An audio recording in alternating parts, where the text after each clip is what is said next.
este comentario utilizarás varias fábulas.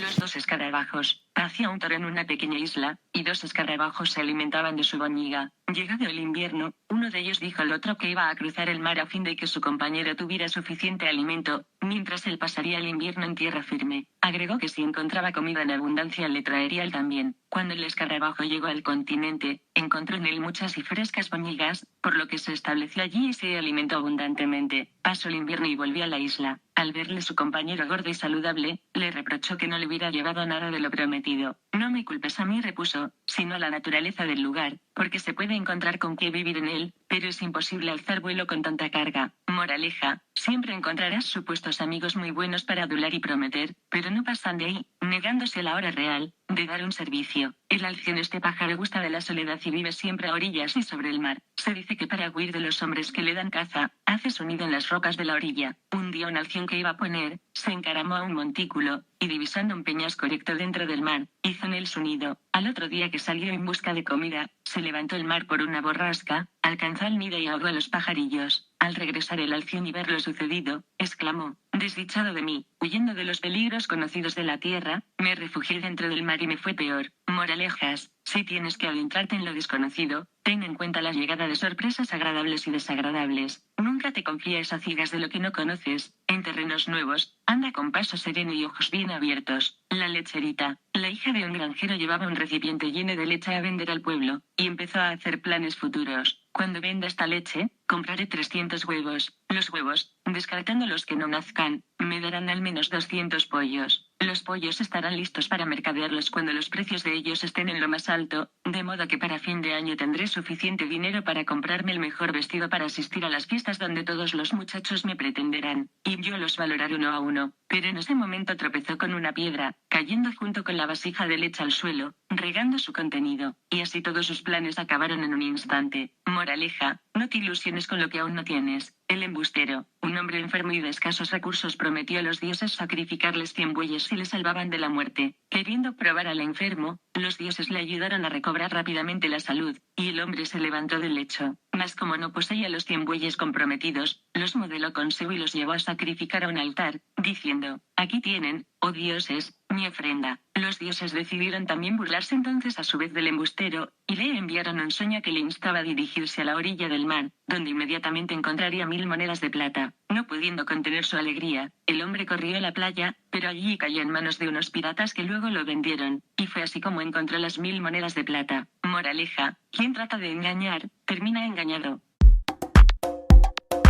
Comentario: fábulas, los escarabajos, la lecherita y el embustero. Caso Eres, periódico El Economista. Celar dice que los ERA no afectan al gobierno ni mucho menos a Sánchez. Otros 22 de noviembre de 2019 y la subida de impuestos que señora Cela. Eso no afecta a los españoles, ni al gobierno. Cara de enfado, cara de enfado, cara de enfado, cara de enfado.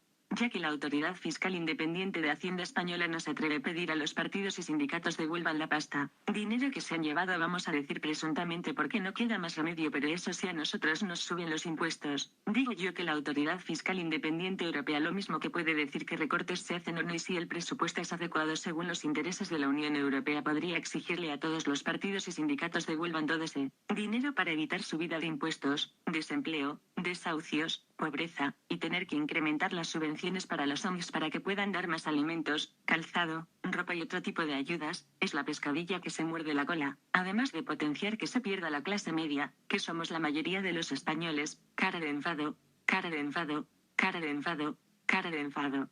Y encima tendremos que ser solidarios con los inmigrantes ilegales, dándoles todo gratis, sin que ellos hayan trabajado nunca ni en su país de origen ni en el nuestro cotizado. Por otro lado, si seguimos haciendo que se vengan a España y Europa, cuando se quieran dar cuenta tendrán el mismo problema de mantenimiento de pensiones, sanidad y otros servicios públicos, si es que existen en esos países, que lo desconozco. Web Tele5.es. España usa 40.000 coches oficiales frente a los 412 de Estados Unidos. 13 de marzo de 2012. Comparen la extensión de Estados Unidos con la extensión total de España a ver si es lógico. Pagamos muchos choferes, muchas ITV, muchos seguros, mucho llenar los tanques de los coches de gasolina, diésel o eléctricos. Díganme si solo tuviésemos solo 412 coches oficiales, si no podríamos tener mejores sueldos y posteriormente mejores pensiones, sobre todo a la mujer con relación al hombre, si no se podría facilitar realmente el acceso al empleo de jóvenes, discapacitados y mayores de 45 años. Igual que si de 600 asesores o más que tenemos entre todos los partidos y sindicatos nos quedaremos en 200 asesores, que total para lo que sirven, de 350 diputados en el Congreso tuviésemos 168, representados todos los partidos, y en el Senado 265 hubiese 134, reducir los parlamentos autonómicos y parlamentos de diputaciones provinciales representados todos los partidos, nos ahorraríamos muchos millones. Otra comparación más: Estados Unidos, el gobierno está formado por un presidente, un vicepresidente, 15 ministros, 412 coches oficiales y con 9,83 millones de kilómetros cuadrados, y con más de 325 millones de habitantes. El país es el cuarto mayor en área total, el quinto mayor en área contigua y el tercero en población. Es una de las naciones con más diversidad de etnias y culturas, producto de la inmigración a gran escala, y primera potencia del mundo. España, gobierno formado por un presidente, 4 vicepresidentes, 24 ministros y 40.000 coches oficiales, y tiene una extensión de 505.370 kilómetros cuadrados de facto, dado que la ONU bajo la resolución S/2002 16.131 testifica que la potencia administrativa del Sáhara Occidental es España, y por la cual determina una superficie de 772.000 kilómetros cuadrados de iure. Es el cuarto país más extenso del continente europeo, tras Rusia, Ucrania y Francia. Su población asciende a los 47.649.000 habitantes aproximadamente. Con esos millones podríamos mejorar las siguientes cosas: infraestructuras en toda España, ferroviarias, carreteras, internet y otras; hacer inversiones para mejorar la empleabilidad de la mujer, es decir, tanto sea empleada como dueña, autónoma, pequeña o mediana empresa; primero ayudas para que el sueldo y seguros sociales, cotizaciones a la seguridad social, mientras estén de bajar por maternidad, sea cubierto por la seguridad social, y que tengan ayudas para contratar a una persona que sustituya; segundo, que cuando pida reducción de jornada por cuidar a los hijos o familiares con discapacidad, enfermedades o mayores, que la seguridad social cubra a partir de lo que cobre por trabajar media jornada hasta cubrir las 8 horas de jornada laboral; tercero, que tanto en las pequeñas o medianas empresas donde trabajen las mujeres se les bajen impuestos como una forma para que la mujer no sea despedida; cuarto, que a la mujer embarazada, si es madre soltera o si es madre con una pareja, se les bajen impuestos en el hogar de luz, agua, IVA, IBI, gas, libros texto, uniformes de los hijos, hipotecas, alquileres,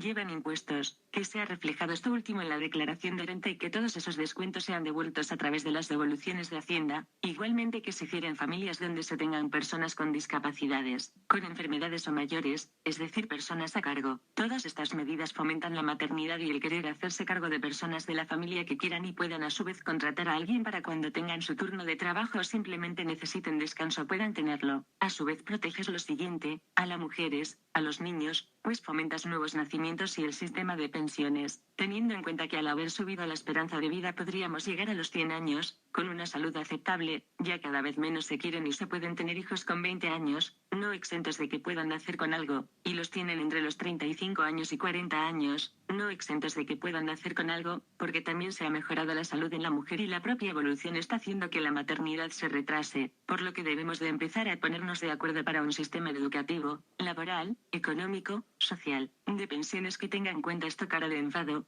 cara de enfado, cara de enfado, cara de enfado. Periódico ABC. El Estado destina 34 millones de euros a financiar el aborto y 3,6 a la mujer embarazada. Principales conclusiones del mapa de la maternidad de la Fundación Red Madres. Si yo fuera presidente y en mi país nacieran 1,3 hijos de media estaría realmente preocupado. Laura Peraita, 6 de noviembre de 2018. Y así queremos mantener las pensiones. Periódico El Mundo. Pedro Sánchez cambia la fecha del Consejo de Ministros y dificulta el control parlamentario al gobierno. Marisa Cruz, Madrid, 15 de enero de 2020. Celebrar los consejos los martes supondrá retrasar los plenos en el Congreso y revisar los plazos para registrar las preguntas. Pedro Sánchez tiene estudiado, todo atado y bien atado, él por un extremo y su superjefe de gabinete, Iván Redondo, por el otro, han cerrado el círculo para controlar la agenda, tener siempre la iniciativa y, de paso, cortocircuitar al máximo la capacidad de reacción de la oposición en el Congreso y en el Senado. Hasta los gestos y cambios que en principio parecen más inocuos, no lo son. Tanto el enorme poder que atesorará a partir de ahora Redondo como el traslado de las reuniones de del Consejo de Ministros del viernes al martes tienen gran trascendencia. Primero, porque el jefe de gabinete se constituye en la práctica como el primer vicepresidente con todas las letras y, segundo, porque el traslado del encuentro semanal de los miembros del gobierno implicará introducir modificaciones muy sustanciales en la agenda parlamentaria, so pena de que la oposición y su labor de control al Ejecutivo pierda completamente la comba de la actualidad. Este miércoles se reúne la mesa del Congreso y, a continuación, la Junta de Portavoces. El objetivo es aprobar la composición de la Diputación Permanente. Además, y así lo daban este martes por hecho todas las fuentes consultadas, empezarán a abordarse las implicaciones que tiene para el trabajo del Congreso y lo mismo se hará en el Senado el cambio de día del Consejo de Ministros. Que el macrogabinete de Sánchez se cite a partir de ahora los martes supone, para empezar, no poder celebrar ese día las habituales comparecencias en comisión de los ministros. El don de la ubicuidad todavía no existe. Si estas se trasladan al martes por la tarde, los plenos de la Cámara habrán de retrasarse habida cuenta de que no pueden simultanearse pleno y comisiones. También hay muchas dudas de que pueda mantenerse la reunión de la mesa, que califica preguntas e iniciativas para el pleno inminente, y la de la Junta de Portavoces. Ambas hasta ahora se celebraban los martes, pero salvo que se centren en propuestas presentadas por los grupos sobre decisiones del Consejo de Ministros de la semana anterior, su trabajo en paralelo a la cita del Gobierno tendrá poco sentido. Sin tiempo para analizar acuerdos de Gobierno, el calendario de los grupos parlamentarios y los plazos establecidos para el registro de preguntas destinadas a vigilar la acción del Ejecutivo también tendrá que revisarse. De lo contrario, si las sesiones de control al Gobierno se mantienen a las 9 de la mañana del miércoles hasta la presidencia de José Bono se celebraban a las 4 de la tarde, la oposición apenas dispondrá de unas pocas horas para analizar los acuerdos e iniciativas gubernamentales y preguntar y debatir sobre ellas con sus responsables. Los miembros del Gobierno tendrían siempre una ventaja evidente, porque la oposición no dispondría de tiempo material ni de datos precisos para profundizar sobre cuestiones acordadas el día anterior. El problema sería el límite en el caso de los plenos de control del Senado que se celebran el martes a las 4 de la tarde. Actualmente, los grupos del Congreso pueden registrar preguntas sobre el Consejo hasta las 8 de la tarde del viernes, pero también disponen de plazo hasta mediodía del lunes para modificar una o dos cuestiones justificando su interés sobrevenido, utilizando las informaciones publicadas por la prensa durante el fin de semana. Este segundo plazo les otorga un margen precioso con el que pueden jugar con un poco de habilidad para enfocar la sesión de control. Un control que, por cierto, a partir de ahora puede prolongarse porque afecta a un número muy elevado de carteras ministeriales. A fin de superar todas estas trabas, el Congreso tendrá que planear un nuevo método de trabajo para acomodarse en las numerosas comisiones que derivan del gran número de ministerios y para poder seguir realizando su trabajo fiscalizador de la acción del gobierno pegado a la actualidad. Después le tiene manía Franco, porque era un dictador, pues bien Pedro Sánchez va a actuar como un dictador, no dejando a partidos que pisen diferentes a él y con los que pactó el hacer una labor de control, es decir cargarse la democracia. Supongo que sus votantes no sabían a qué clase de dictador votaban cara con el ceño fruncido,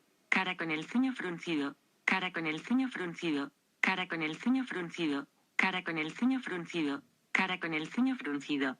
A saber qué hace con la presenta escrita en papel y digital, la de radio y televisión, seguro que lo mismo que los dictadores que si no piensan como ellos simplemente les quitan las subvenciones cara de enfado, cara de enfado, cara de enfado.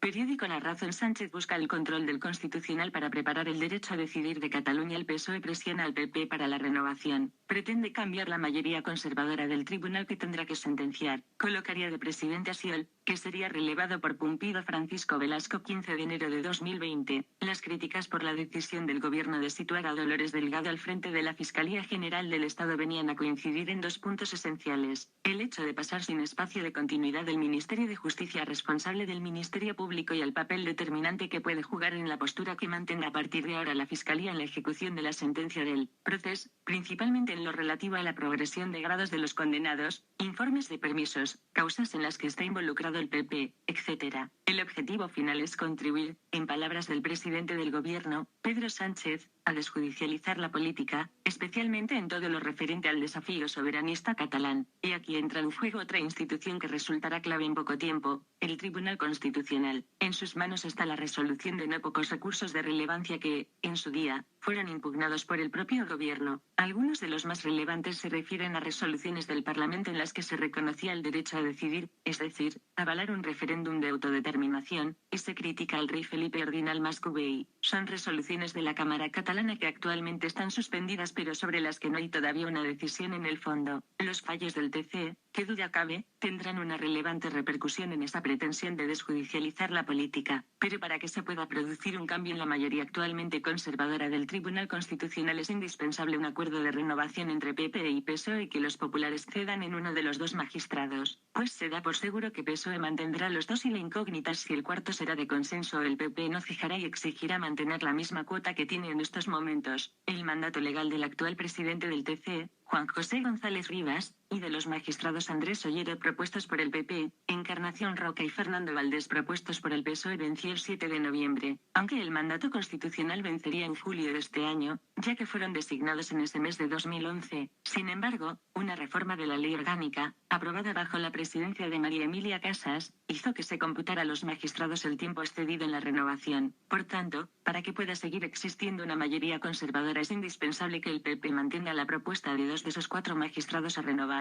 Si ello fuese así, la presidencia podría recaer en Pedro González Trevijano o Santiago Martínez Vares, quienes, junto a Juan Antonio Xiol y Antonio Narváez, integran el siguiente turno que abandonará el Tribunal Constitucional. Si, por el contrario, el PP mantiene solo uno, perdería la mayoría y se podría producir un empate entre conservadores y progresista. En este escenario, el nombre que podría resultar más beneficiado sería el de Juan Antonio Xiol, aunque por edad correspondería a Santiago Martínez Vares. La carta escondida sería la de Cándido Conde Pumpido, aunque en estos momentos es una opción más que remota. Sin embargo, donde sí se producirá un cambio de tendencia en el Tribunal Constitucional será a partir de julio de 2022. En esas fechas, se tendrá que llevar a cabo la renovación de los 2 magistrados nombrados por el Gobierno y de otros tantos por el Consejo General del Poder Judicial. En este caso, no habrá retraso de ningún tipo y el alto tribuna contará desde entonces con una clara mayoría progresista, toda vez que saldrán González Trevijano y Antonio Narváez, nombrados por el Gobierno del PP, así como Martínez Vares y Juan Antonio Xiol, designados a instancias del CGPJ. Xiol fue uno de los 3 magistrados que rompió la unanimidad existente hasta entonces en todo lo relacionado con el proceso al apoyar el recurso de Junqueras contra la decisión de la jueza Carmela Mela de ordenar su encarcelamiento. Iglesias respalda y asume la propuesta de Dolores Delgado como fiscal general. El vicepresidente segundo y ministro de Derechos Sociales y de Agenda 2030, Pablo Iglesias, respaldó anoche y asumió como propia la propuesta de la exministra de Justicia Dolores Delgado como fiscal general de Estado, y se mostró convencido de que actuará con autonomía. En una entrevista en Antena 3 a cargo de Vicente Vallés, Iglesias pidió prudencia a quienes la critican y añadió que, si hay algo antiestético, no es a su juicio la propuesta, sino que la derecha, que ha tratado de manipular a los fiscales, plantee críticas al gobierno. El Consejo General del Poder Judicial se reunirá precisamente mañana para emitir el informe de idoneidad para que Delgado sea la nueva fiscal general. El dictamen será positivo y, salvo sorpresa, por unanimidad,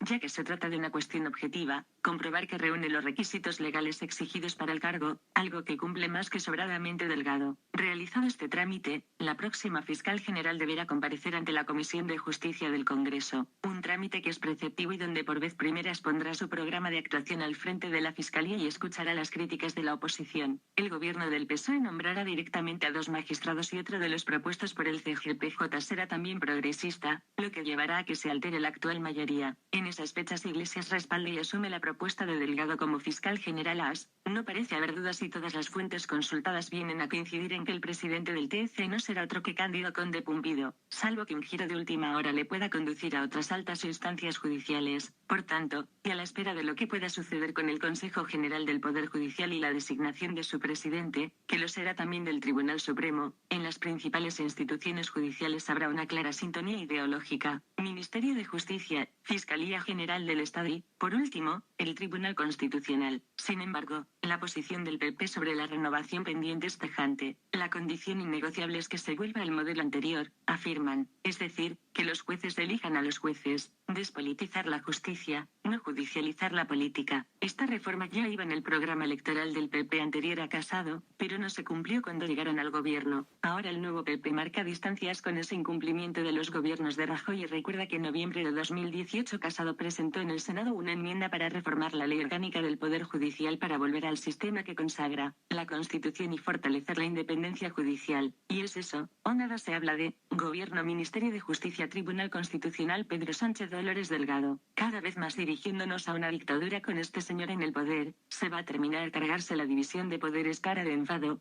cara de enfado, cara de enfado, cara de enfado. Periódico Expansión. 60.000 empleados se fueron a la economía sumergida por el alza del SMI, según COEG Madrid/a 15 de enero de 2020, es decir, menos cotizaciones a la seguridad social, y las personas que sí tuvieron un contrato para poder cotizar con peor sueldo, peor sanidad, educación, servicios sociales, transportes públicos, carreteras públicas, todo ello siempre público, menos posibilidades de construcción de viviendas de protección oficial, luego peor acceso de los jóvenes a una vivienda para poder independizarse, más deuda pública, más préstamos para pagar pensiones y más advertencias de la Unión Europea de que si tenemos más deudas se pone en peligro el pago de pensiones actuales y las futuras. Wellcope. La creación de empleo caerá casi un 40% este año en España. Los expertos de Manpower piden al gobierno mensajes de confianza ante la mayor fragilidad del mercado laboral. Joaquín Bizmanos, jefe de economía de COPE, 16 de enero de 2020, y encima, periódico El Economista, el alza de las pensiones costará 7.869 millones de euros adicionales. Moncloa aprueba elevar el 0,9% las pagas de carácter retroactivo al 1 de 15 de enero 01-2020. Periódico El Confidencial. El paro juvenil de España supera al de Grecia y ya es el más alto de Europa. El ajuste del desempleo se ha frenado en seco en los últimos meses como consecuencia del aumento de la población activa y la tasa de paro juvenil se ha estancado por encima del 32%. Javier G. Jorrin, 11 de enero de 2020. Esto quiere decir que estudiantes a quienes preparamos en institutos públicos en formación profesional, y los que preparamos en universidades públicas que pagamos con nuestros impuestos se irán a otros países y cotizarán allí, mejorando la educación, la sanidad, servicios sociales, carreteras, transportes, pensiones, todo ellos públicos del país donde vayan, así como sus sueldos y pensiones, mientras que empeoraremos todo lo dicho en España. Es una forma de despreciar por parte de los que nos gobiernan el esfuerzo con que los ciudadanos de a pie pagamos los impuestos. Cara de enfado, cara de enfado, cara de enfado. De esta forma deciden subir los mismos sin saber qué consecuencias reales tienen en la vida del ciudadano medio que somos la mayoría de los españoles: desempleo, desahucios, pobreza, problemas mentales con su medicación y más gasto sanitario, más deuda sanitaria, personas yendo a ONGs para pedir todo tipo de ayudas. Es la pescadilla que se muerde la cola. Cara de enfado, cara de enfado, cara de enfado, cara de enfado, cara de enfado. Otro problema entre la Junta de Andalucía y el gobierno de Pedro Sánchez. Sin olvidar que Pedro Sánchez no contesta a ninguna de las cartas que el gobierno andaluz le ha enviado pidiéndole audiencia para tratar muchas cuestiones, pues como es el Partido Popular, con Ciudadanos y Vox los que gobiernan en Andalucía, y Pedro Sánchez dice que es un gobierno de extremistas y el que él ha formado con Podemos, pretarras de Bildu, nacionalistas vascos, catalanes, y gallegos, y otros tantos, el Frente Popular, ese no es extremista, pues tengamos en cuenta que son los mismos partidos de izquierdas que en tiempos de la República y tras los incumplimientos de pactos del entonces presidente, primero se mataron entre ellos, a continuación metieron a la derecha y a todo el que pasaba, es decir, la guerra civil. Miedo me da de que no cumpla lo pactado. Fantasma, fantasma, fantasma, calavera y cruz de huesos, calavera y cruz de huesos, calavera y cruz de huesos. Dicho esto, en la carta que le remiten desde la Junta de Andalucía, entre las cosas que le piden son las siguientes: 15 millones de euros recaudado por el pago del IVA de los andaluces. Ahí en ese pago entran andaluces de izquierdas, afiliados al PSOE, Unidas Podemos y votantes dichos partidos, sabiendo que en ambos casos supongo serán las federaciones más grandes de España, la andaluza, la cual les proporcione a ambos partidos la mayoría de votos en elecciones generales y derechas. Otros 10 millones de euros para arreglar la conexión entre municipios y provincias, y hacer nuevas obras ferroviarias para el corredor mediterráneo, que por otro lado estaríamos hablando de muchos puestos de trabajos nuevos, empleos, cosa que no le importa nada, y transferencias millonarias que pueden mejorar la sanidad, educación, servicios sociales, carreteras y otras infraestructuras, seguridad y otros. Vuelvo a decir que de los 9 millones de andaluces, gran parte de nosotros estamos ya en edad de derecho al voto y muchos votan al PSOE. A ver si el sectarismo de Pedro Sánchez va a conseguir que los que votaban a su partido bien voten a la derecha, Ciudadanos, a Vox o bien se abstengan, que lo mismo que Pedro Sánchez quiere que la derecha admita que existe otra mayoría para que él gobierne, que acepte esa otra mayoría que salió de las urnas en Andalucía, por medio de otro pacto diferente al que él ha hecho. Es decir, que si pide respeto para su pacto, que tenga respeto y acepte el pacto que otros partidos han hecho en Andalucía y que además no tiene ni 24 consejerías y ni 4 vicepresidencias, como el gobierno que Pedro Sánchez ha diseñado de 24 ministerios con sus correspondientes subcargos, asesores más 604 vicepresidencias, lo que viene a ser 2 millones de euros solo en esto. Ni te cuento cuando tengan que utilizar los coches oficiales, gasolina, diésel, seguros, ITV, choferes y sus sueldos. Bueno, como Pedro Sánchez duerme con su falcón, lo que no entiende es cómo su mujer no protesta. Cara revolcándose de risa, cara revolcándose de risa, cara revolcándose de risa, cara revolcándose de risa, cara revolcándose de risa. Por cierto, había leído que la Junta ha quitado las ayudas a ONGs que ayudan a familias maltratadas, mujeres y niños en algunos casos, los hombres y los niños en otros muchos casos cuando la pareja es del mismo sexo. Y según he podido escuchar en una rueda de prensa de IES vendado por Facebook, lo que han hecho es redistribuir las ayudas, es decir, que los proyectos de ayudas con más puntuación son los que tienen subvenciones, debido a las muchas ONGs que se dedican a esto. Lo que sigo sin entender es por qué no se hacen proyectos de maltrato escolar, el bullying, pues la primera forma que tienen de maltrato en el bullying es psicológico, en la moral, y por último en el físico de la persona, primero con insultos y después con palizas, igual que el maltrato, abuso o acoso en la familia y en terreno laboral. El maltratador o la maltratadora se nos separa cuando es pequeño. Después vemos la tele, la cual nos da la noticia de las mujeres, niños y algunas veces hombres que han muerto a manos de sus parejas. Quien maltrata se ve desde las primeras parejas que forma. La prevención es lo importante, más todo lo dicho en las fábulas, el tocador de cítara, difícil de contentar y el ciego,